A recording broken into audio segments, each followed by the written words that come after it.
From politics and political history, we may now move to the use of sources for understanding polity, political institution. We are now entering into the realm of institutional history.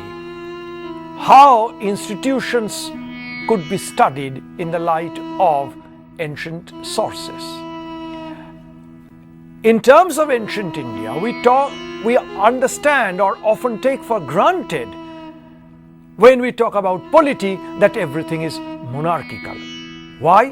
Because from the earliest known literary texts of India, that is the Vedic corpus and particularly the Rig Veda, the term Raja is already available.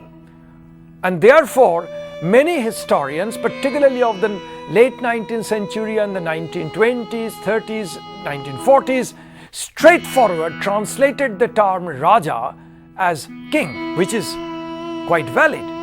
But a more critical analysis of the Vedic corpus and particularly the Rig Veda, when situated in the context of other evidence available from the same Vedic corpus, now shows that the term Raja rarely stood for the head of a monarchical state.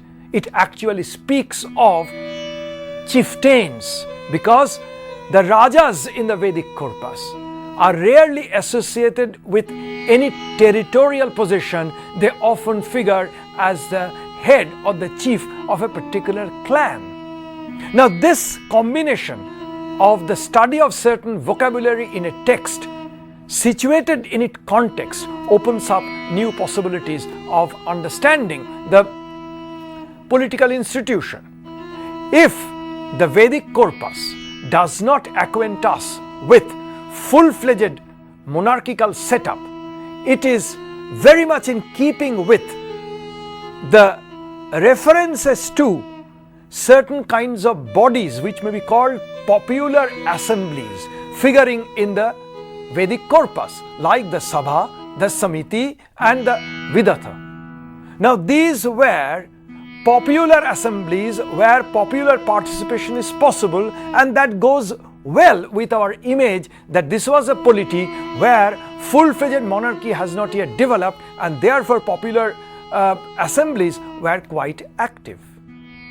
For the understanding of the non-monarchical elements in polity, one can easily turn one's attention to the Pali canonical texts and the Jaina texts in Prakrit language that speaks very regularly about the Ganarajyas, Ganasanghas, that is the non-monarchical groups. These non-monarchical groups do figure also in Brahmanical normative treatises like the Arthashastra, like the Manu Samhita, like the Shanti Parvan of the Mahabharata.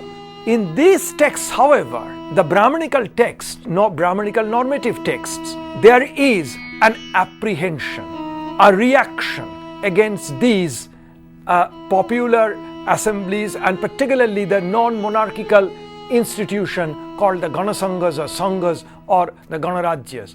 While the Buddhist and the Jaina texts openly celebrate the non-monarchical institutions and the political activities in those non-monarchical Ganarajyas.